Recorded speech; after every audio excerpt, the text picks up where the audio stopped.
Good afternoon and thank you for joining us. My name is Tina Tebow and I will be your moderator for today's COVID briefing. Joining us today, the Honourable Tim Houston, Premier of the Province of Nova Scotia, and Dr. Robert Strang, Chief Medical Officer of Health for Nova Scotia. Go ahead, Premier. Thank you, Tina. Good afternoon, everyone. I need to start today by taking a moment to acknowledge the passing of another Nova Scotian who died of COVID-19. To the families and friends, please accept all of our deepest condolences. And today is day 3. Vaccinated Nova Scotians are beginning to get back to normal. With proof of vaccine, people are eating out, going to the gym, watching a hockey game in a full rink, or playing a sport themselves. Thank you to everyone for adapting and embracing the new rules that help to keep each and every one of us safe. I'm proud of the way Nova Scotians continue to follow public health guidance and continue to look out for one another. For the most part, I'm hearing good news stories. Actually, by far, that's what I'm hearing from Nova Scotians. However, there are those stories of some people being rude to staff, refusing to wear a mask, or even show their proof of vaccine. We all know how ridiculous this type of behavior is. If you don't want to wear your mask, if you don't want to get vaccinated, that's your choice. But your choice has ramifications, and there are no excuses for taking it out on anyone, particularly those that are just trying to do their job. Those of you who have gotten the vaccine have also made a choice. If you don't want to do the things that keep us all safe, just stay home. And if you're unhappy, feel free to flip me the bird when I'm walking down the street, or yell at me, but don't yell at the person that's just doing their job. Please take that out on us, but not them. The reality is this: Wave 4 is here. We're seeing what's happening across the country, and we need to make sure that it doesn't happen here. Our vaccination rates are good; they're increasing. They're where we need them to be, before we knew about the Delta variant and what the Delta variant could do. But what we need to keep mindful of, as with all things during this pandemic, as with all things during this virus, the more we learn, the more we have to adapt. And that means we need to get our vaccination rates higher than what we initially anticipated. And that means we'll have to make some tough decisions along the way, continue to make tough decisions. So this week, the proof of vaccine policy came into effect. Last week, we announced mandatory vaccination for some groups. We've expanded it further this week. Covers, of course, nurses, continuing care assistants, teachers, correctional officers, early childhood educators, and all provincial public servants and others. We'll have until November 30th to get their vaccine. A couple of days ago, the legislature unanimously agreed to require MLAs to show proof of vaccine to enter provinces. If MLAs want to be in the legislature representing Nova Scotians, they have to be vaccinated. Now, I know that not everyone supports these public safety measures that we've taken, but this isn't about each of us as individuals. We have to think about what it takes to keep our community safe, our friends, our neighbors, our entire province. That's the Nova Scotian way. So if you haven't yet, please get vaccinated. And if you're deciding not to get vaccinated, that's your choice. But the consequences of your choice are clear to you as you're making that choice. So thank you to those Nova Scotians who've been vaccinated, and I encourage others to get vaccinated as well. Thank you, Tina. Thank you, Dr. Strang. Thank you, Premier. Good afternoon, everyone. And I, too, want to express my deep sympathies to the family of the individual who was our latest unfortunate death from COVID. Today, I'm wearing the tie of the Canadian Navy Submarine Service in honor of Lieutenant Chris Saunders, who died October 6, 2004, as a result of the fire on board the HMCS Chicoutimi. I knew Chris, and he is a role model for all of us in placing others ahead of ourselves, in sacrificing to keep others safe. So let me start by talking about our epidemiology. We are averaging about 40 cases a day. It sounds like a lot, but it's largely what we expected. We're in a wave 4 driven by a highly contagious, easily transmissible variant strain of COVID-19. And so far, our situation is relatively stable, which is good news, but we all need to work together to keep it that way.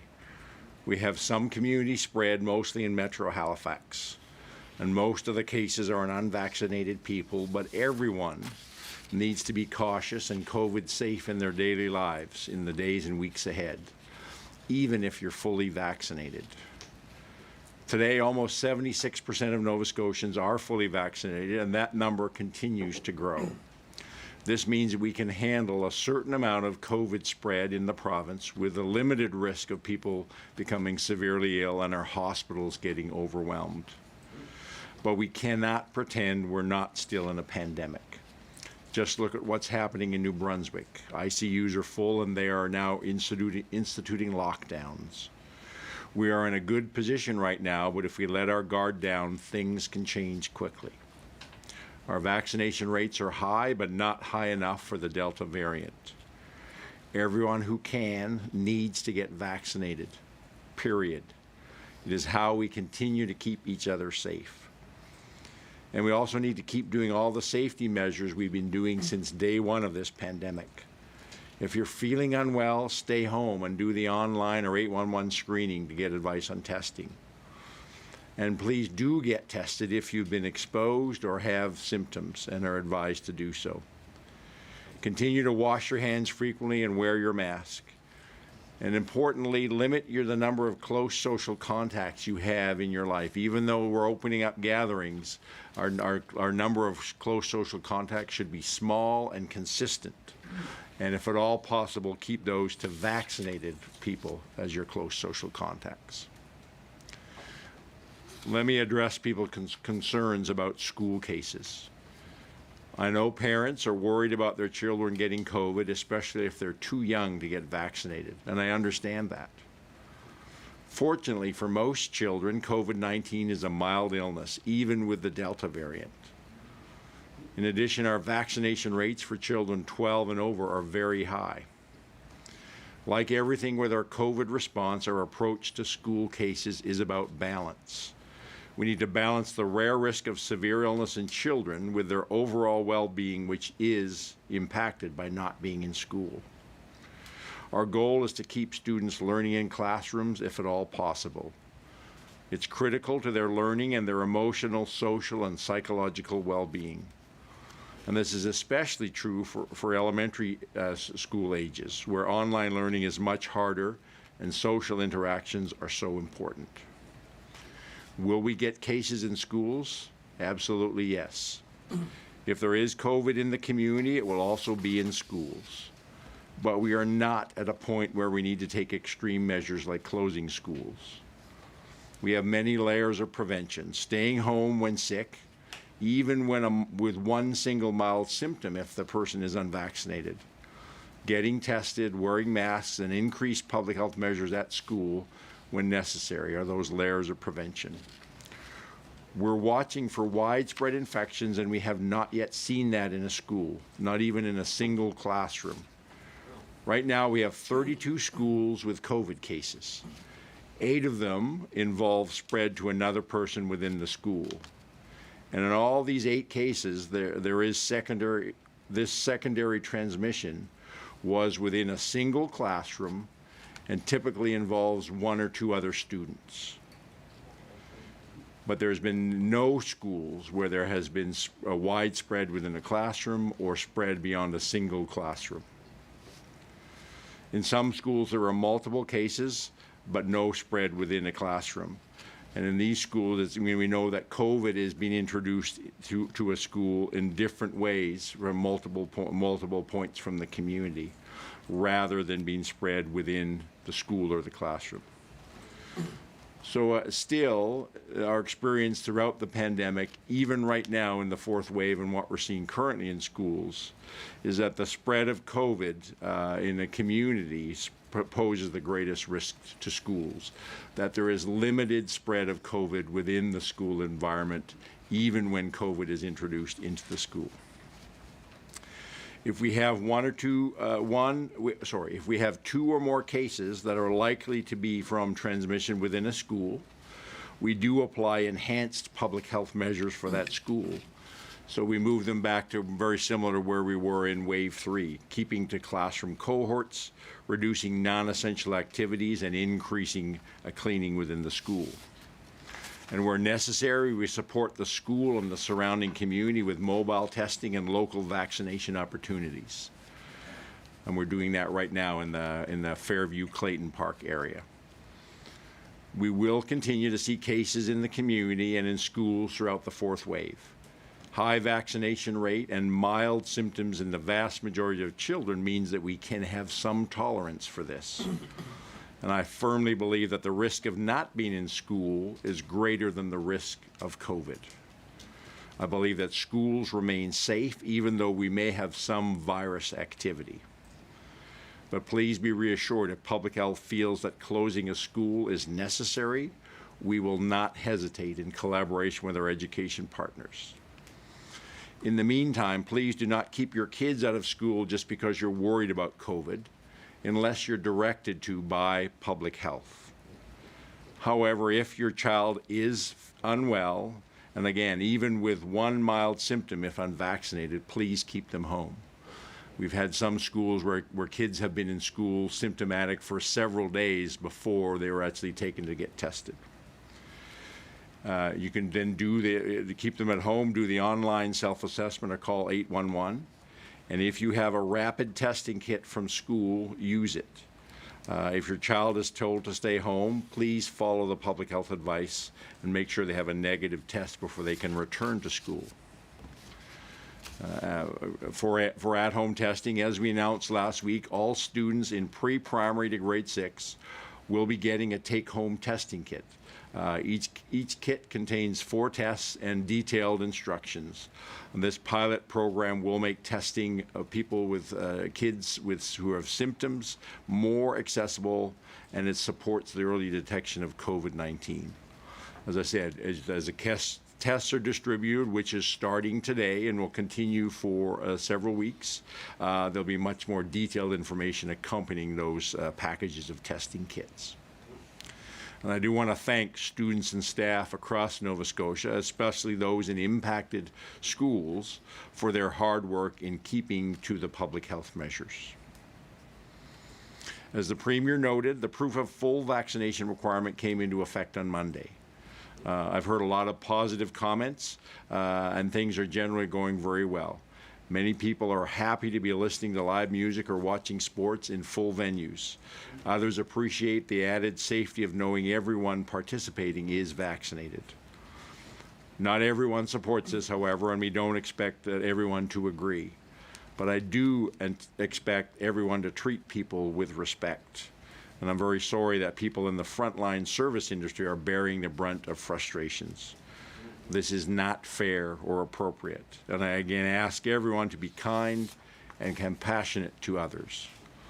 Businesses and organizations did not make these rules. They are enforcing the rules that we in government have put in place. I know many people are looking for the new standard format for Nova Scotia's proof of vaccination, the one with the QR code. And I'm pleased to hear that because of our VaxCheck NS app is ready later this month, a business or organization will be able to scan your code and get either a green confirmed or red sorry response. It will make things faster and easier, then that will be available in a few weeks. However, you do not need to have the version with a QR code today or ever. You can continue using the record that you got before without the QR code, even when we have the VaxCheck NS in place. And if your records are from another province or another country, that's fine. You will be able to keep using them as well. Permanent residents can also get their out-of-province doses added to their COVID-19 proof of vaccination, and more information of how to do this is on our coronavirus website. Lots of people are going to have different types of records, and as long as it has the key information to show you meet our definition of fully vaccinated, that's all you need. I do expect that there will be some challenges in this week and next week, especially as we implement things and people adapt to these new rules. And I want to thank everyone for their patience and commitment for keeping that you're keeping each other safe. And I'll close by just acknowledging we are heading into the Thanksgiving long weekend, and it is a time to be thankful. In many parts of our country, families cannot be together because of COVID. Yesterday, New Brunswick announced travel restrictions for the Moncton, Fredericton, and Edmundston regions. We asked Nova Scotians to respect the New Brunswick travel restrictions and avoid non-essential travel to these areas of our neighboring province. Thankfully, Nova Scotia is in a much different situation. We're not fully out of the pandemic, but we've come a long way, and we have much to be thankful for. This weekend, we can gather for dinner and visits with friends and family, but let's do that safely. If you're not vaccinated, please don't travel. And if you choose to do so, you need to follow the rules and isolate when you return if you've traveled out of province. And even if you are vaccinated and you're traveling this weekend, please remember COVID protocols and be cautious. Be mindful of indoor limits for informal gatherings. No more than 25 can gather indoors. And most importantly, if you're feeling unwell, don't attend events. Stay home or stay where you're at, away from other people. Family and connections are more important now than ever before. We've spent too much time apart during the pandemic. So enjoy your time together and maybe reach out to a neighbor or friend who is alone or isolated. Be caring and kind to everyone you cross paths with. Let's be collectively thankful for our blessings and the fact that we live in a place like Nova Scotia. Thanks, Dr. Strang. Just a reminder, we'll take questions from the room first, and then we'll go to reporters on the phone line in the allotted time we have for today's briefing. Go ahead. Was the intention always to roll out the mandate in parts by various groups? Was that by design? Is it more a function of some groups you were more ready to announce than others? Can you talk a little bit about that, please? A bit of both, to be honest. It kind of evolved. Look, we want to keep as many Nova Scotians safe as possible. So our intention was to cover what we saw as kind of the absolute necessary groups from the beginning, but we knew that we'd be then, as we consulted and engaged and listened to the voices of Nova Scotians, that we'd probably be expanding it, and that's exactly what's happened, right? So on balance, I would say the feedback we've received from Nova Scotians, and certainly there are some that don't like the policy. I mean, we definitely hear from some of them. But on balance, the feedback we've received has been very positive, and in terms of people saying, I wish my sector was covered by that too, or I wish this was covered as well. So we wanted to get the policy out there. I think we signaled early on that we would be expanding it as we thought necessary, and that's what's happened. Is that to say there could be further expansion, or from the province's standpoint, have you reached the threshold for as far as you are empowered to go? I think we're pretty much there, and Dr. Strang may have something to add to that. But I would say, with what we've done provincially, coupled with what we're seeing happening from the federal government, some of the national things, I think a lot of Canadians are covered by this policy right now, and I think that's giving great comfort to the rest of us. Does the province have the ability to extend it to municipal employees? I don't actually know on that one. Here's my position from public health. I think we've made sure that with our vaccine policy from government, we are covering those who work providing care or other types of supports to vulnerable populations, whether it's people doing health care, kids in school, a range of other community settings where people are living together. And that's important from a public health perspective. Where, as the Premier said today, the government is showing leadership as an employer and in instituting a vaccination policy as an employer. Those, along with our general proof of vaccine policy that many people are just saying, well, okay, if I want to go to restaurants and stuff, I'm going to get vaccinated. I think we're covering off the vulnerable populations and enough other vaccine policies that are going to get us to the vaccine level that we need to, but we certainly would encourage any other employer to take their own steps and create their own workplace policy. You have both each said that the old 75% target is with Delta is too low and go light, but you haven't stated what a new target would be. Do you have a percentage that's a goal? Well, we've said many times that 75 was a minimum. And I've said many times here that that experts across the country have said with Delta, we need that you need to reach a target. They use of the percent of eligible, they say 90%. And for us, that would be roughly 80% of the entire population. Dr. Strang, you spoke a bit about the concerns people have expressed about school cases. I may be misinformed, but I do believe there is one school that has a particularly high number of cases. So can you talk just a little more about how you and the folks in your office and the education department view what it would take to outright close a school depending on what it's dealing with vis-a-vis cases? So even with the school that you're referring to, there really is no widespread COVID within a classroom. There's been 2 classrooms that have had some secondary transmission, but a very small percentage of students even within those classrooms. And there's been no spread beyond those classrooms. The 2 classrooms are related to separate introductions of virus into the school. So even in our most affected school, there is no evidence of widespread within a classroom, and certainly we have no schools at all where there's any evidence of widespread within a school. We will continue to watch carefully, and if we are seeing in this school or another school signs that there is increasing spread within the school, we will take further steps, which may go as far as closing the school. But even with that school in question, we in balance, I'm very comfortable that there is no need to close the school. Our education colleagues are of the same opinion. We've had conversations with education throughout the week. Today there was a conversation. One of my medical officers of health was involved with all the principals from the Halifax West family of schools, explaining that they're all very comfortable with the position we're landing right now with our schools. With the numbers you mentioned, Dr. Strang, 32 schools with COVID-19 cases. You mentioned 8 of them.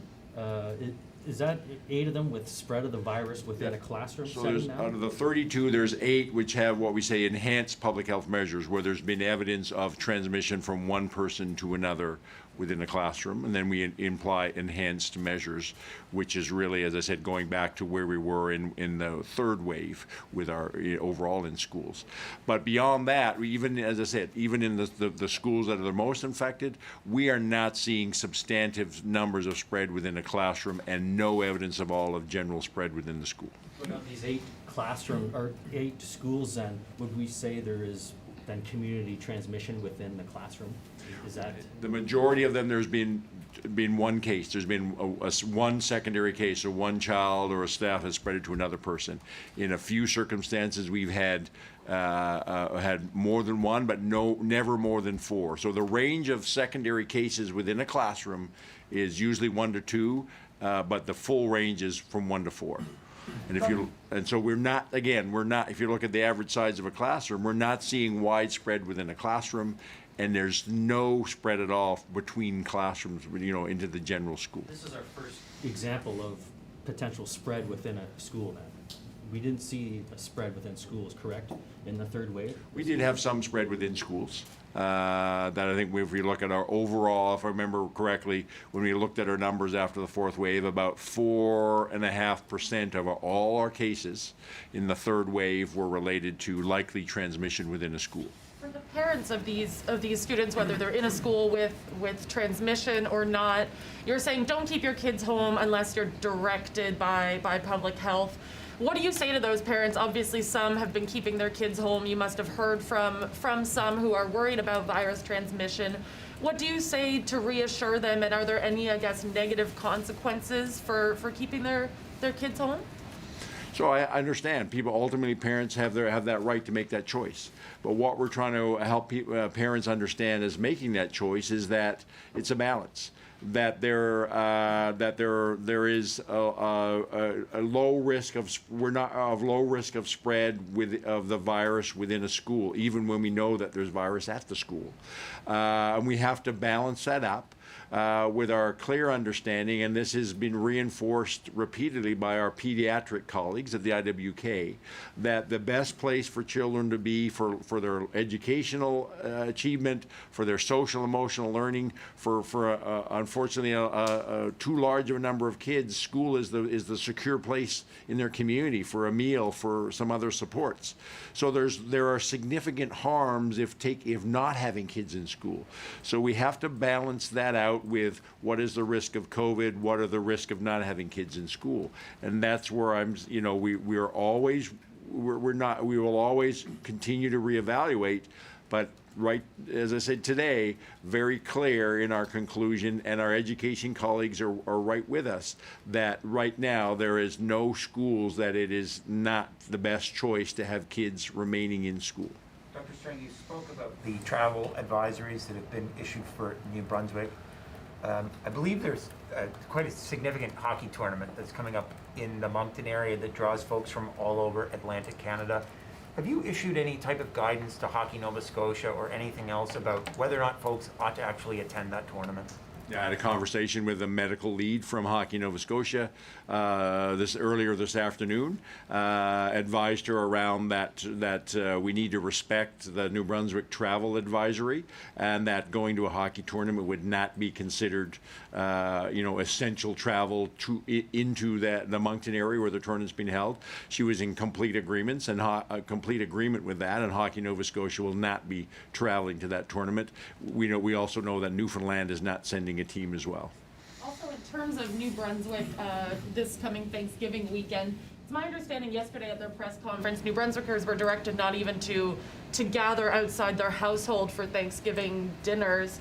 What do you say to Nova Scotians who are planning to go there for Thanksgiving? I mean, tons of people have family across the borders. How do you think that situation is going to go this weekend?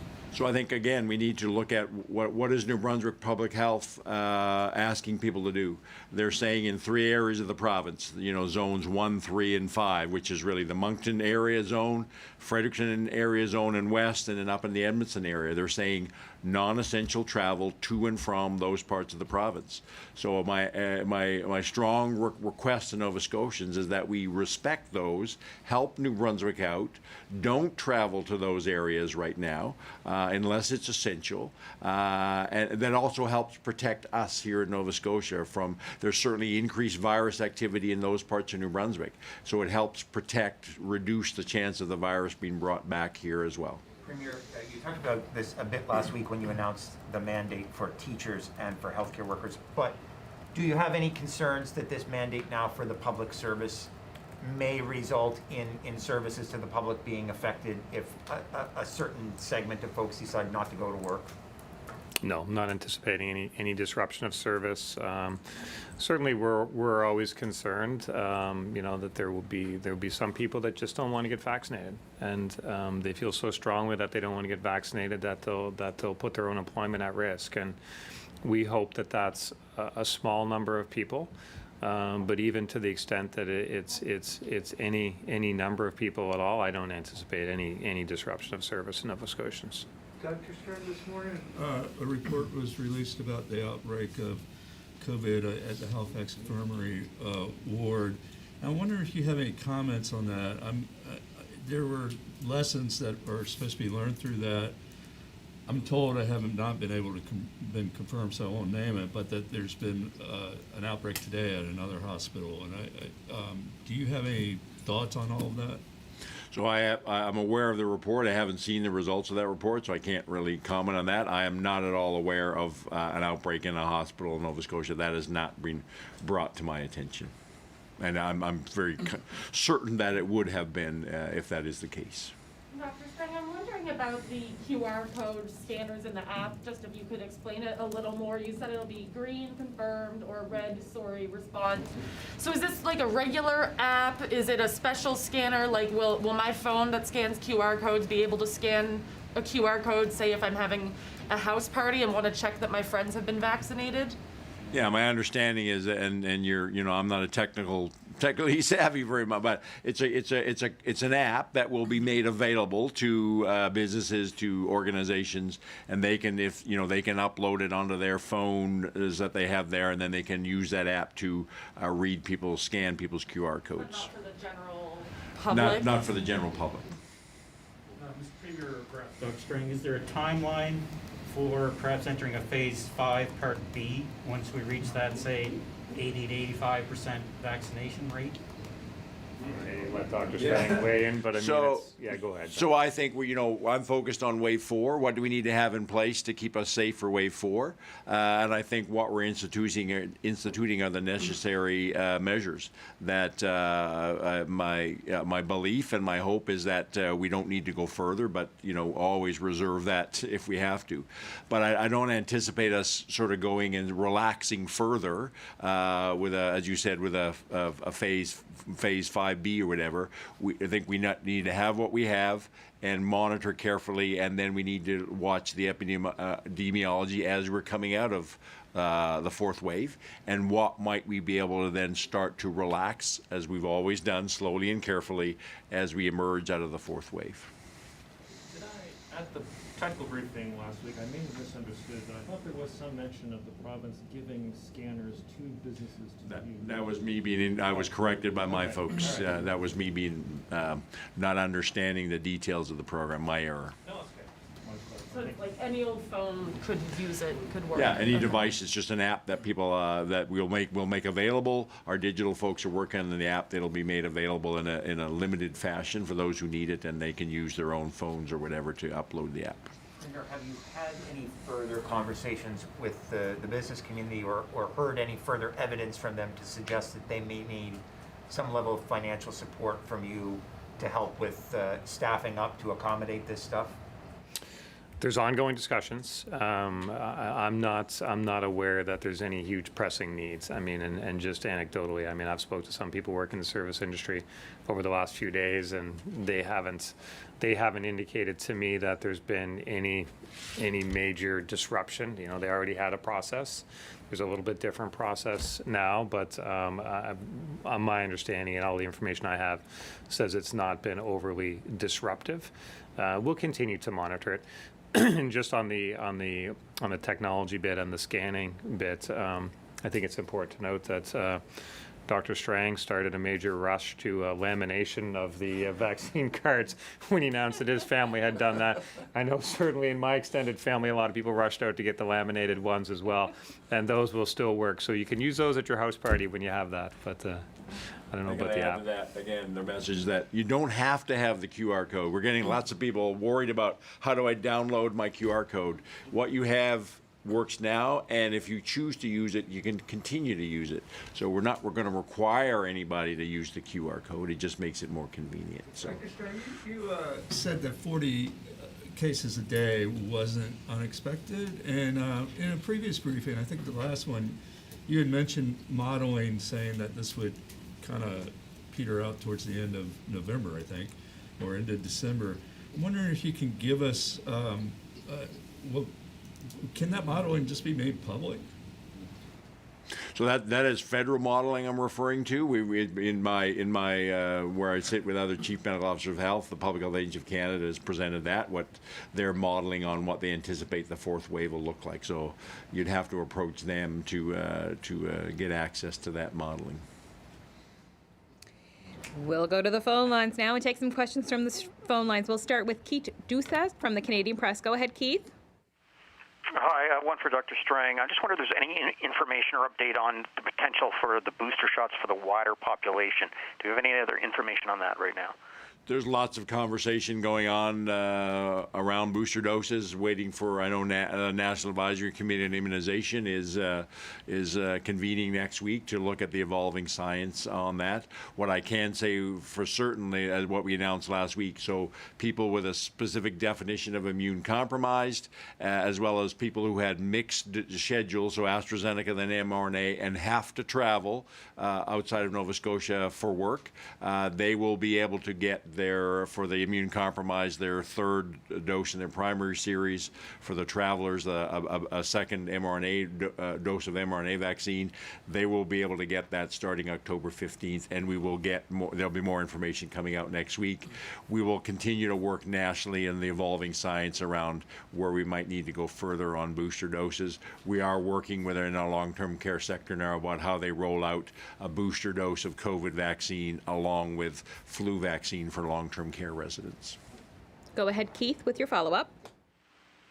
I'm wondering personally, though, based on what you know at this point and what you see is happening elsewhere, do you think it's fairly likely that will be the outcome, or you don't think that's a foregone conclusion at all? So there's a number of issues. It's where is the science? There's a huge ethical overlay on that, is that even though there may be some incremental benefit of a third dose in Canada, is that the best use of a dose of vaccine when you look at it from a global perspective? There's lots of people who have had no access to vaccine at all. There's other provinces maybe moving ahead of where NACI is even, but based on their own epidemiology and what they feel their own needs are. So again, this is a rapidly evolving area, and it's complex in terms of the decision making. Next, we'll go to Jean Laroche from CBC. Go ahead, Jean. Thank you very much. I'm wondering, Premier Houston, how you feel about, given what you've done with your provincial employees, how you feel about what HRM is doing, which is not mandating mandatory vaccine proof? Yeah, I mean, we saw the decision, but and there was a question about whether we could extend to them as well. And I think where I'm at is we want more people to be vaccinated. I think we've been pretty clear. We want our vaccination rates to go up. And we've taken the steps as a province to capture as many people as we can in the vaccine policies. And I think we're at a place where we're comfortable with the steps we've taken. Do we wish others would follow along and support us? Yes, we do. I think that extends to individual employers of all kinds. But HRM made their decision, and I respect their right to make that decision. But I mean, it doesn't distract from the overall message that you're hearing from public health, Dr. Strang, myself, my team, is please get vaccinated if you're not vaccinated. Go ahead, John, with your follow-up. Dr. Strang, just to follow up to that, do you feel it makes epidemiological sense that HRM has taken this decision, given the fact that we have police officers and we have transit employees who are in direct contact every single day with at least dozens, if not hundreds of people? So epidemiology is only one aspect that goes into making a decision. There's legal issues, there's labor relations issues. For me, the starting point is we know that across the board we have a good vaccine coverage rates in Nova Scotia, and that's a good starting point. We need to go higher, but making a decision about your policy, vaccination, you have to consider a whole range of issues. So, like the Premier, every organization has to weigh those up and make their own decision, and we respect those decisions. Next, we'll go to Sarah Plowman from CTV. Go ahead, Sarah. I think this is for both of you. You talked about New Brunswick and what's happening. It is Thanksgiving. What's your message for New Brunswickers who are thinking of coming to Nova Scotia, and for Nova Scotians who are thinking of hosting people from New Brunswick? So I think the starting point is we maintain that our entry requirements, that if you're not fully vaccinated, you're going to have to isolate. And so remember that. The second point would be that if you're one of the areas of New Brunswick, that there is a travel advisory. That travel advisory is for travel not only to, but from those areas. So I hope New Brunswickers are listening to their public health officials, their government, and with good reason, moderating their travel based on those travel restrictions. And if their families are having conversations with family in New Brunswick about that, include those in your conversations about what is actually safe for a family and what they need to be thinking about as our kind of maritime or Atlantic collective approach, and how we need to work together to keep each other as safe as possible. I think just what I'd say, what I'd add to that is I had discussions earlier in the week. Different people casually asked me, did I anticipate any issues with traveling? And of course, with all things COVID, it's pretty hard to anticipate changes. So, I mean, as we sit here today, we in this province encourage, ask, use the other tools to motivate people to follow public health instructions. And just as we do that here, we do that for the other provinces as well. People should respect the public health guidance that in the area that they live. Go ahead, Sarah, with your follow-up. I'd like to extend a question previously asked to Dr. Strang to Premier Houston just regarding the investigation into the outbreak at the QE2. I'm not sure if you've had a chance to look at it and if you have any response. No, I don't. Like Dr. Strang, I don't have any further information on that, and I'm certainly not aware of any other outbreaks as well. Next, we'll go to Adrien Leblanc, Radio Canada. Go ahead, Adrian. Thank you. Dr. Strang, you laid out the reasons why schools shouldn't close right now, but the teachers' union calls for a return to a circuit breaker approach, so just 1 or 2 days of closing affected school until the situation is under control, especially for parents who wonder if their children are at risk or not when they receive an advisory. Why not take this approach? So first of all, I guess are going to disagree that your language. I don't believe the situations are out of control. We have a limited spread, virus activity in a school that we take appropriate measures to keep it controlled. And it's not. We don't believe it's necessary, nor do our education colleagues, to close a school at this point in time. We're at a different place now with vaccination as a major factor than we were in previous waves. So we can take different measures because of where we're at, and the vaccines, create a very different dynamic for us. When we look at schools, we don't look at schools in isolation. We look at schools as part of a community, and the role that vaccination plays in greatly creating a great layer of safety within a community. Go ahead, Adrian, with your follow-up. Thank you. And the union says also that in at least one school, sometimes only half of the students attend, and it is a major disruption. And maybe closing a school would allow teachers to switch to virtual learning. What do you think about that? So I know education continues to monitor the attendance rates. They have dipped down, but they have increased again. And again, we will say that we encourage parents to have their children in school and follow public health and education advice. That if we feel it's necessary for your children not to be in school, you will hear from us. Next, we'll go to Chelsea Gould from Saltwire. Go ahead, Chelsea. Hi, Dr. Strang. So far, have there been any instances of businesses not complying with the proof of vaccine checks, and have there been any fines issued? Not that I'm aware of. We talked with our compliance folks this morning, and they confirmed what we're hearing from businesses, that things are going very smoothly. We did hear about one business who was saying they weren't going to comply. They had a visit from our enforcement team where there was a good conversation, and now that business has committed that it will be in compliance. Go ahead, Chelsea, with your follow-up. Thank you. And I've heard some restaurants and fast food joints, they've just opted to close their dining rooms just to save the hassle. Have you heard any frustrations or feelings from people about having to do the vaccine check-in process at these places? I haven't heard that as an issue. That's the right of fast food restaurant to modify their service based on what they feel is necessary for their operations. But I certainly have not heard any concerns raised to me about that. That's all the time we have for the phone lines. We'll come back to the room for 2 more questions if you've got it. Frank, do you feel like maybe the messaging from public health about the Delta variant and the fourth wave has perhaps made people, and in particular parents, overly fearful, and that they're keeping their kids home even when there's just sort of one case at a school? Well, we're always trying to find the right balance. Throughout the whole pandemic, it's been about finding a balance of giving people information so they can take the appropriate action. We do need a certain level of, I don't going to use the word fear, of concern and taking this seriously. And that message, we've tried to adjust that throughout the pandemic. Have some people overreacted or underreacted? Probably, but I think overall, I think we've done a reasonable job of finding that balanced message about having people take the right actions that keep each other and all us collectively safe, but not. We're always very cognizant about our messaging creating unnecessary fear and anxiety.